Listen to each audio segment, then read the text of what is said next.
They say there are 3 things you don't talk about in polite company. And we just made a podcast about all of them. Politics, religion, sex, and a few other things that'll get you uninvited from Thanksgiving dinner. So grab a drink, loosen your belt, maybe hide this one from your boss. Welcome to the Unmentionables.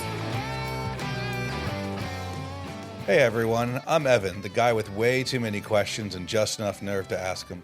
And I'm Melissa, therapist, mom, and here to answer those questions before the arguments start.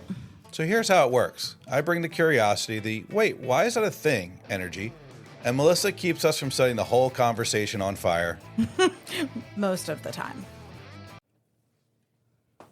All right, so for our very first episode, I wanted to start with something I keep noticing everywhere, online, at work, even in our own home, people dodging responsibility. So here's my first question. Why does it seem like personal responsibility and accountability have become rare skills instead of basic expectations? Oh, that's a big one. I think it all starts with just defining what is responsibility and what is accountability. So when I look at that, the definition of responsibility is having some kind of duty or obligation to perform a task or fulfill a role or even meet certain expectations. And accountability is really owning the results. It's being the one that at the end of the day takes ownership of whatever happened, whether it was good or bad. Sure. And we see that concept in our work lives, right? People might be responsible for something. There might be multiple people that are responsible for something. But ultimately, there's one head that's accountable. For instance, in your practice, right? Everybody that's here as a clinician is responsible for taking care of their patients. But ultimately, at the end of the day, I'm responsible if somebody messes up. Right, exactly. Not that we've had that happen around here at all. No, but it's a responsibility that I know they take seriously. And it's a level of accountability that I take on.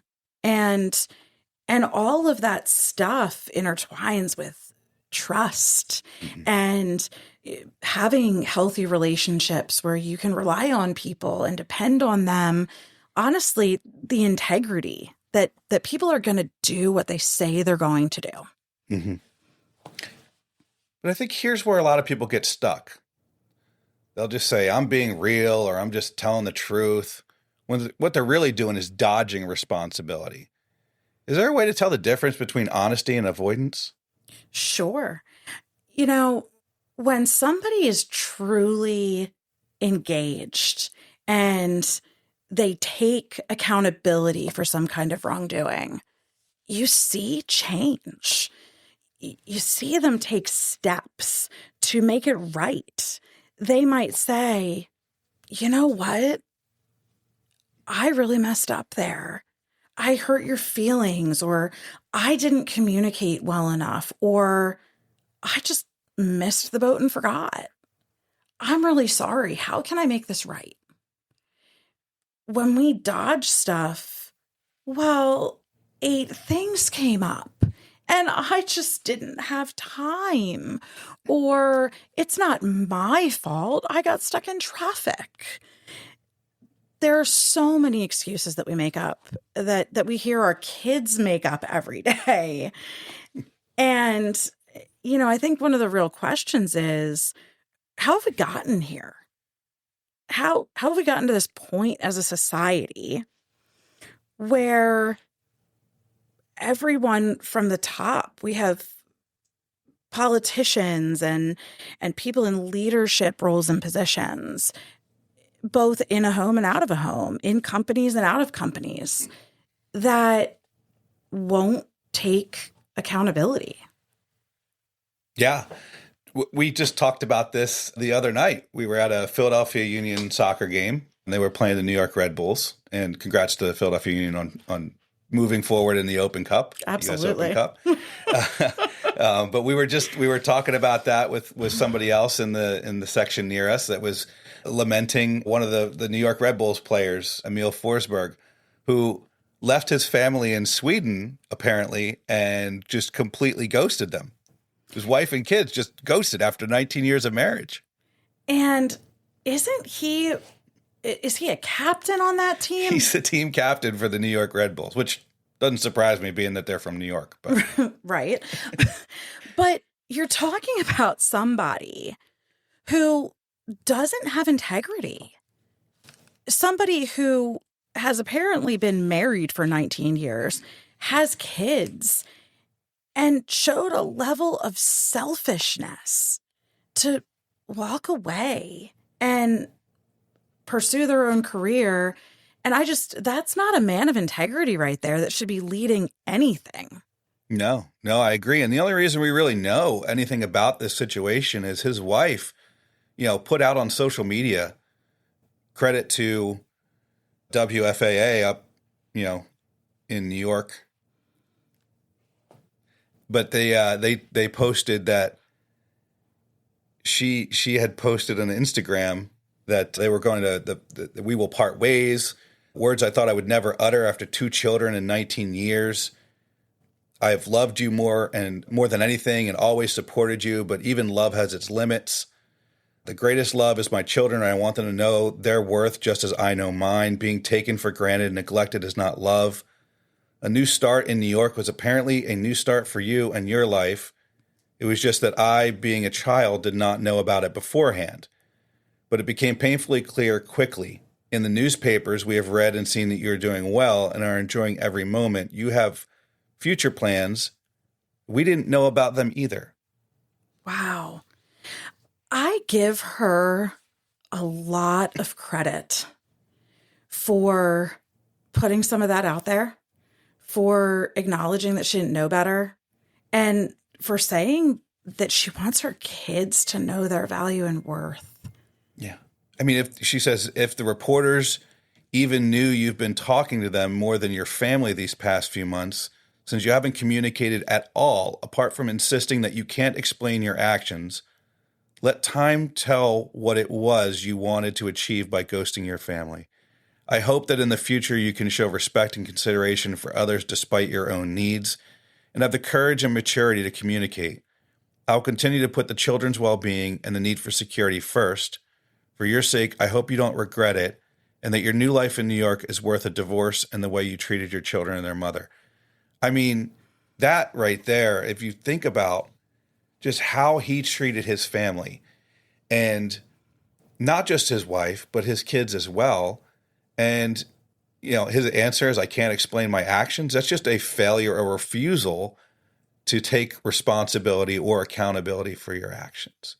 And this is a captain of a major sports team in the United States. It's not abnormal. Like you pointed out, we have politicians, we have CEOs, Coldplay comes to mind. And, it's a struggle these days to find people who actually will take responsibility and accountability. It strikes me because I specialize in trauma work. That is what I do. And our world is so full of people that are hurt. And I look at this person, and it's a real generational problem.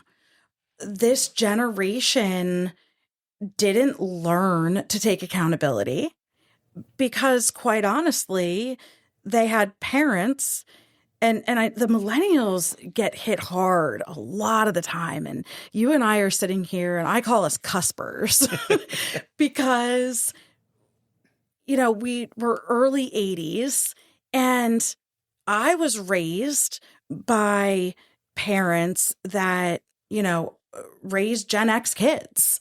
I have older siblings, and yet then you have this millennial generation that gets spoken about poorly because that's the every kid deserves a trophy generation. Mm-hmm.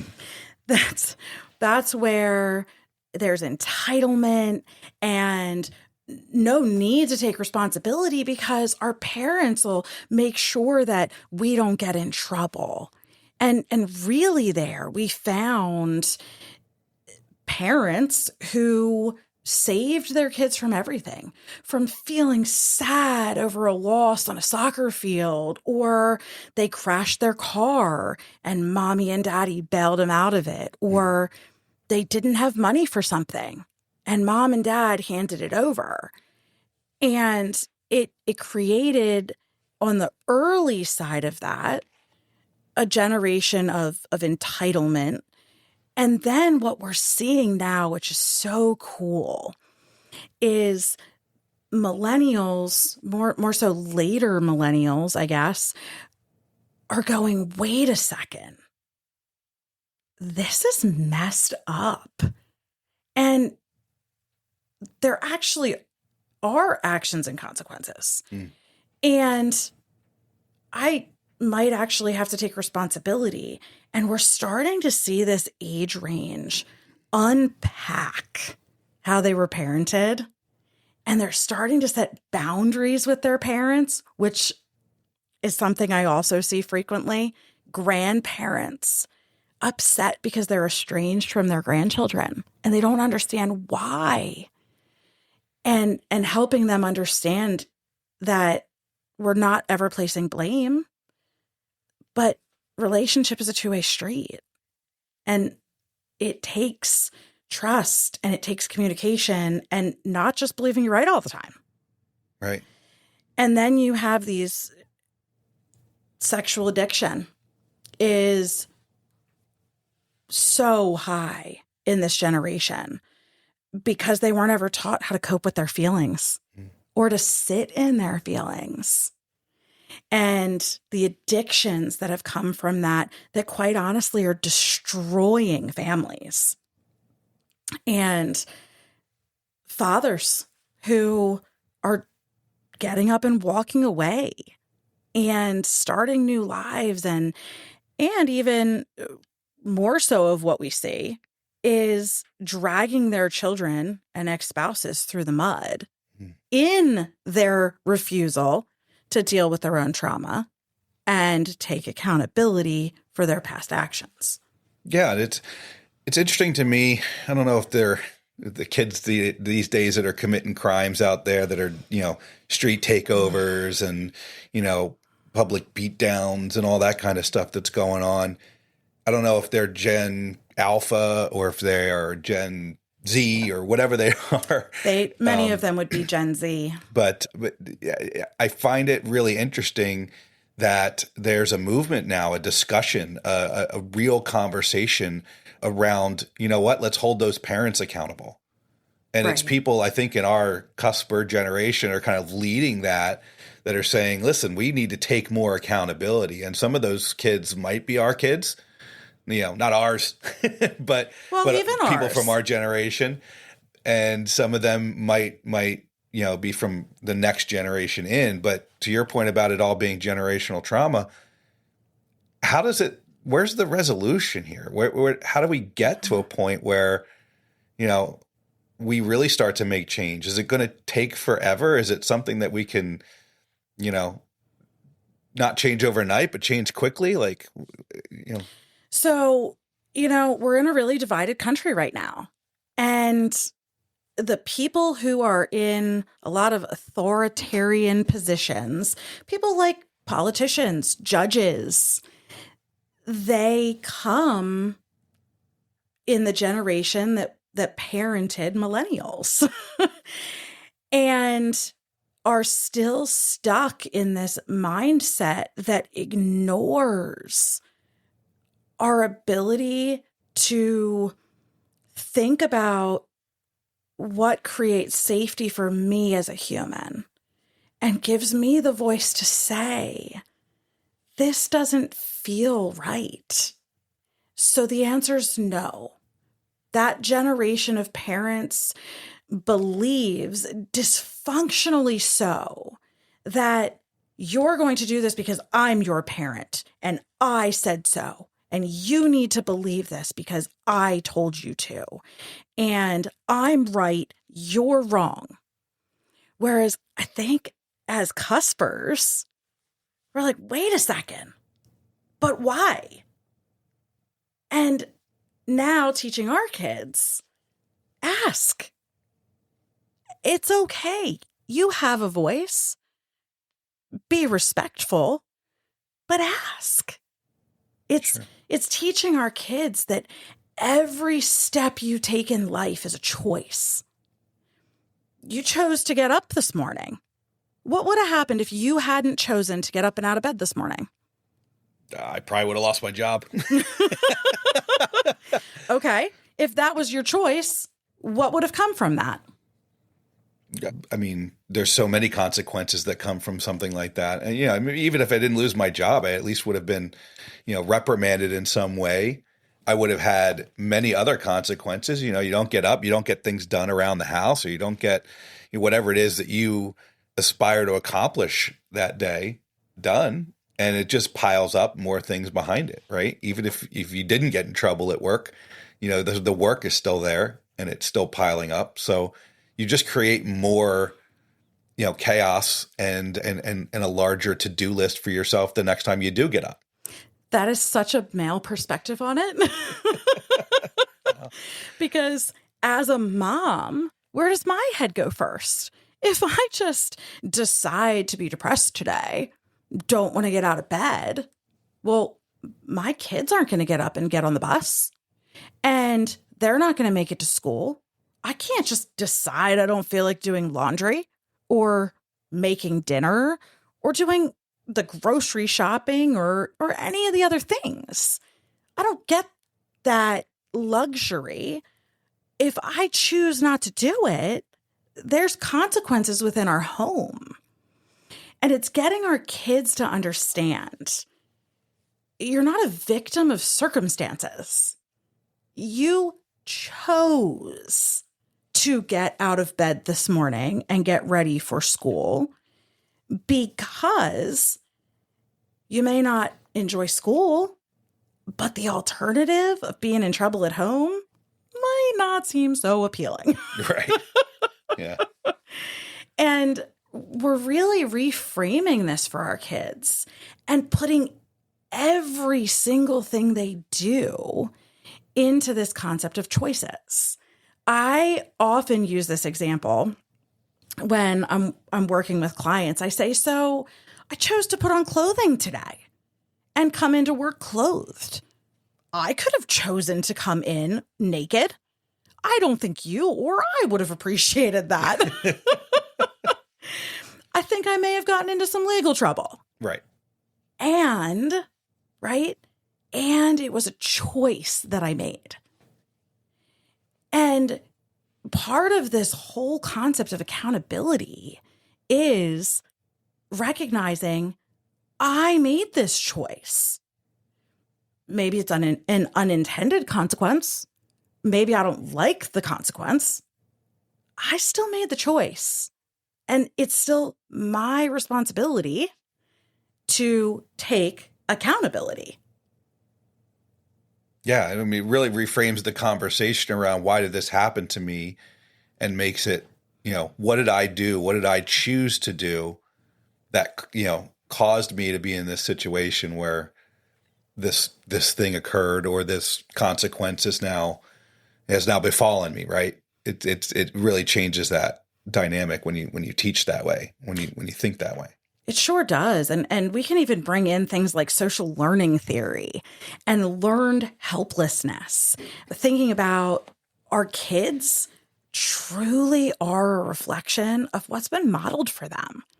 And when we have parents that say, it's not fair, it's not fair. And so things should just be different instead of, yeah, you know what? It might not seem fair. That really sucks. What are we going to do about it? Right. It's learning to be helpless and also seeing consequences as punishment instead of viewing them as part of a restorative process. So, for example, let's say you're with one of the kids and you might, not that you would ever do this, say something a little insensitive. And a kid gets upset because they're being sensitive. Part of that whole restoration process is, hey, you know what? I'm really sorry that what I said seemed hurtful to you. And how can I make this better? How can I take accountability, even though I didn't intend it to hurt? But how can I take accountability and restore this relationship instead of I'm right, you're wrong? Right. Yeah, it's about taking a view of things where you just try to do the next right thing, right? Yeah. You try to make the next right choice and, and frame it in that perspective. But to your point, you have to own the things that you have done. You have to be able to be introspective. And I think that's something that a lot of people struggle with. How can they frame themselves to be a little bit more introspective without causing themselves to fall into depression or think that they're horrible people all the time? How do you help people learn to take accountability and responsibility and know that they can do wrong things, and that doesn't mean that they're a bad person? It's a great question. And honestly, from a very internal place, they have to want to. And the reality of us as humans is we don't like change. And change only happens when we become so miserably uncomfortable in our current situation that we really feel like we don't have another choice. I think we also have a struggle with allowing ourselves to be wrong. Not bad, but wrong. Wrong. Right? We have a really, really hard time as individuals, being wrong. We always want to be good. We always want to be right. We always want to see ourselves as a little bit more angelic than we maybe are. And those two things come together. Absolutely. And honestly, that ties right in with moral disengagement these days. And that has huge ties to social media. The social media environment that I am so grateful we didn't have to deal with when we were kids. Yeah. Because people can say anything on social media, behind a screen, even now behind a piece of paper. Yeah. We can say anything we want, whether it's true or not. And who is going to bring the facts and evidence that shows it's not? Well, nobody. Right. Right. I think that nails it too. That nails one of the big problems that we have in our society today is just that there's so little requirement to take responsibility and accountability. So one of the things that I always kind of go back to is when the founding fathers wrote the Constitution and they wrote the Declaration of Independence and they had their Continental Congress and all of those things. They had to do it in person and they had to do it verbally. And there was no way for them to not, be held accountable. Now, I will say that when you talk about things like the Federalist Papers and you talk about the Silas Dogood letters that Benjamin Franklin wrote, sure, those were ways that they used anonymity to get complex and maybe controversial subjects out into the public realm without being held accountable. But they used it much less frequently and with much less anonymity than what we have today. If you really wanted to find out who Silas Dogood was, you could probably have figured out that was Benjamin Franklin.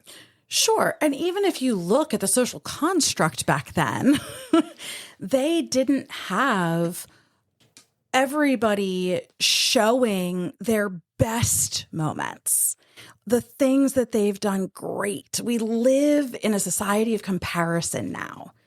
And there's this perception that if anybody sees something I do wrong, I'm going to be condemned for the one wrong thing, and nobody will care about the 18 good things that I did before that.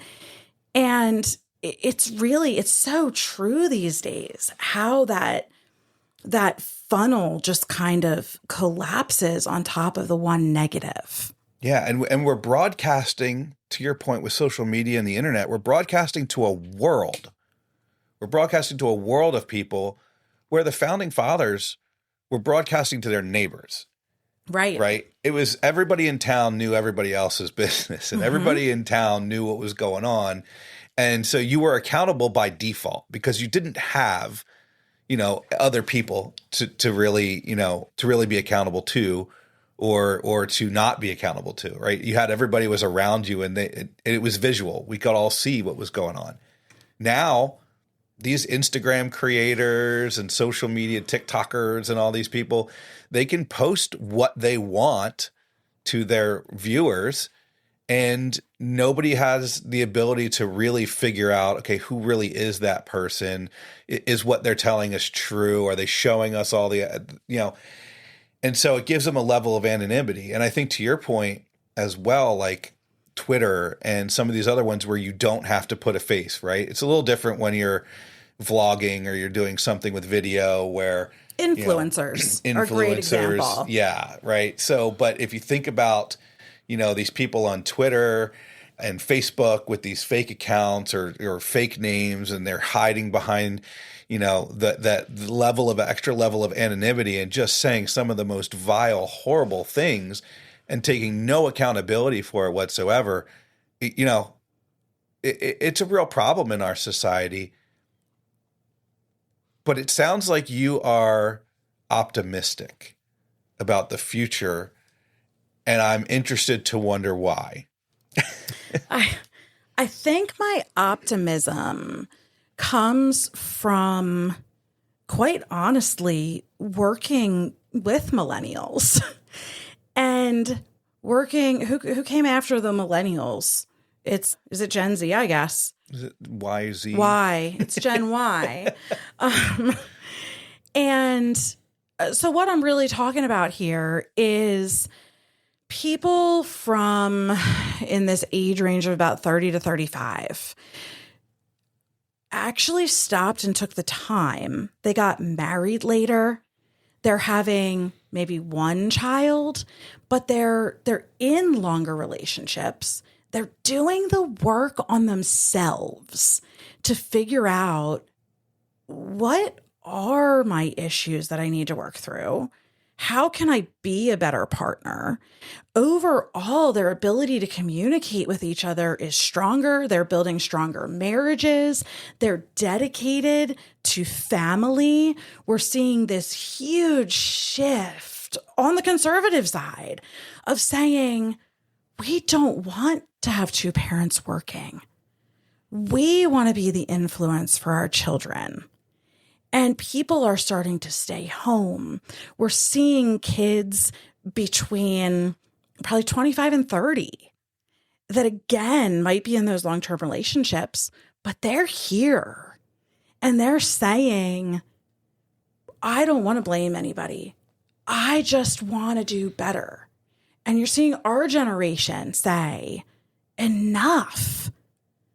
I've stood in the gap for my kids and said, no longer will these intergenerational patterns continue, because I'm not going to lay the weight of the poor choices of the people long before them.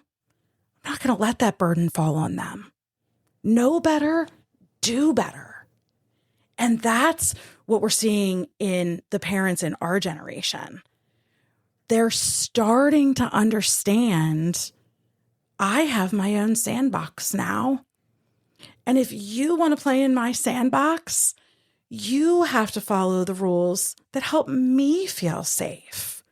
And if you can't do that, then you can't be in my sandbox. Yeah. Yeah. Go play in your own.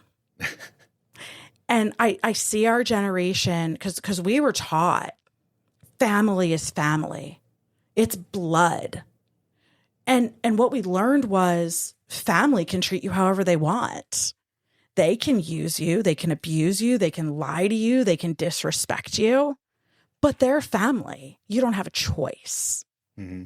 It's so interesting that you brought that up too, because earlier today I was listening to a radio show podcast, and the host was talking about the Scott Peterson trial. Yes. And how his family had to basically suspend all belief in reason and rationality, to the point where his sister changed her plans and ended up going to law school so that she could become a lawyer to fight on his behalf to get him out of prison, despite all the overwhelming evidence and, all the things that we know that were presented to prove his guilt.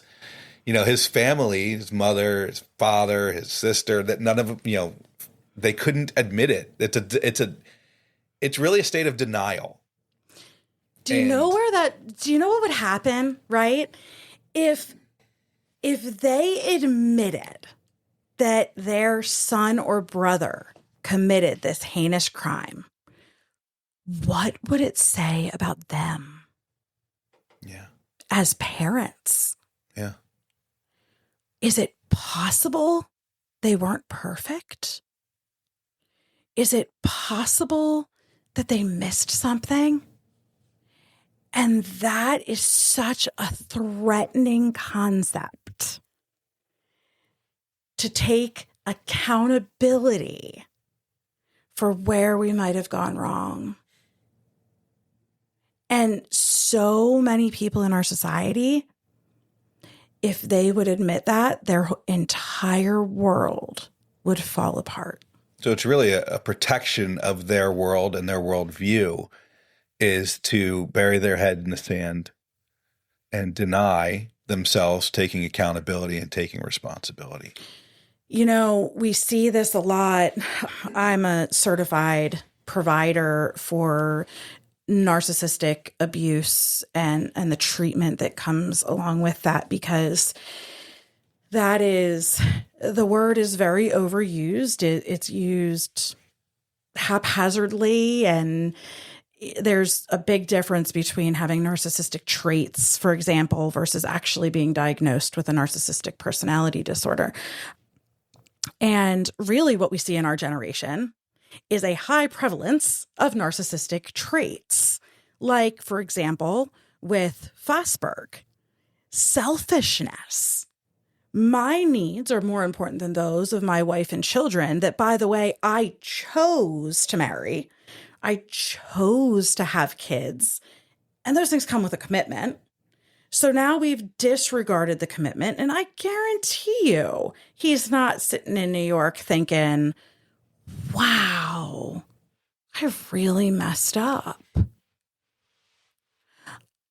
He is probably struggling with any number of addictions in order to soothe his own conscience for the decisions that he's made. Either that, or he has no moral compass at all, and that's a whole separate avenue. But what we see in this population of people is, while they appear charming and charismatic and self-assured to everyone else, these are the most insecure toddlers you will ever meet in your life. And anytime their sense of security, false security, is threatened, they lash out. They can't be wrong. They can't do wrong. And everything is in the past, even if the past is 2 minutes ago. You said earlier, know better, do better. And I think that's really poignant here as we think about things, because if we look at Shanga Forsberg and the way she talks about knowing her worth and the worth of her kids and wanting them to understand their value, she's taken the steps to dissolve that marriage, and she's outwardly taking responsibility and accountability for that choice. Is this the kind of thing that really makes you hopeful and look forward to the future? It absolutely is. Something that she also said in her statement was, being taken for granted and neglected is not love. And she didn't just take accountability for ending that divorce. She took accountability for saying, I let my children believe that neglect is love. And she, I'm sure, does not want her children to either become their father or marry someone like their father. She wants better for them. And that is how we're raising our children is, we've made mistakes as parents. I know I've taken accountability for so many things that came as a result of my own trauma. And my kids are learning what love actually is, what it looks like to give love and receive love. And we're huge in our home on accountability. Absolutely. And I'm seeing that, not just in our home. We're seeing this across our nation. We're seeing pastors in California say, take your children and run. Take accountability for the welfare of your children and go where you can exert that. We have people now saying, take accountability for your choices and the environment that you're in. And if it's not healthy, find a different sandbox. Yeah. Look, I think, overall, listen, there's a lot that you can point to that says this is good, this is bad. There's always horrible stories in the news that keeps us eyes glued to the news. It also keeps us constantly thinking that, our world is just a disaster area or a big dumpster fire. And I think at the end of the day, what we don't tend to realize that I think is an amazing perspective that you bring to the table is that there's change happening, and you're seeing it, in the work that you do. And I know you're seeing it in all of the things that you study and as you look at the world. And, we should be able to look at stories like this and not see this is a divorce happening, but we should be able to look at this and saying, this is a woman who is taking accountability. She's taking responsibility, and she's trying to end those generational, traumatic experiences. And she's trying to put her kids in a better place. She's really trying to know better and do better. She sure is. And we should be empowering both women and men. We should be empowering our children to say, this doesn't feel right. Let's look at how to be better. And, our society, the great thing about electronic devices is the access we have to information and research and studies. And honestly, knowing better and doing better if we're open to looking at ourselves and doing that deep dive and recognizing that we can do better. All right. I think we covered a lot today, from why personal responsibility feels like it's in short supply to how we can actually bring it back. And remember, accountability isn't about being perfect. It's about being willing to own when you've missed the mark, learn from it, and try again. In other words, know better, do better. Exactly. And if you're still listening to this, you're already choosing to engage in the conversation. Maybe you're even willing to self-reflect. And those are the first steps.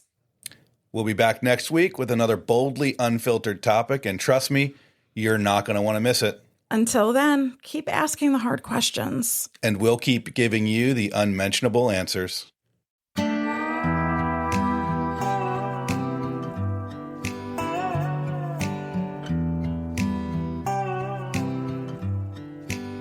Thought it'd be golden, crossing the line and don't look back. Think I was broken, I needed some time to clear my head. 'Cause I've made all the mistakes, and I've dealt with the heartbreaks. but I think that I found my way. 'Cause I've been sinking like a stone. Carolina, take me home. Nothing's ever really broken. I won't let you go. 'Cause I'm finding my way right back to you.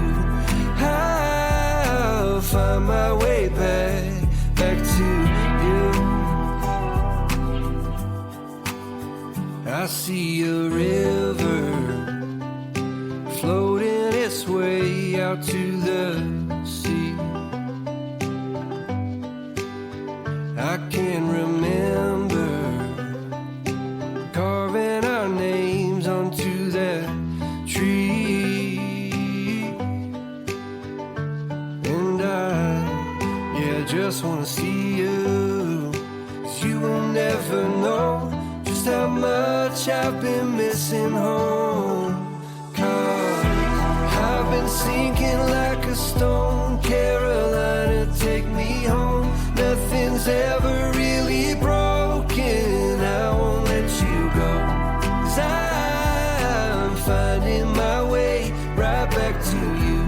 Yeah, I'll find my way back to you.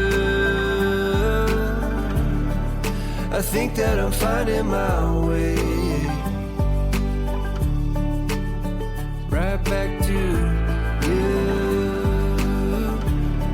Yeah, I think that I'm finding my way. Thought it'd be golden, crossing the line and don't look back. But I've been sinking like a stone.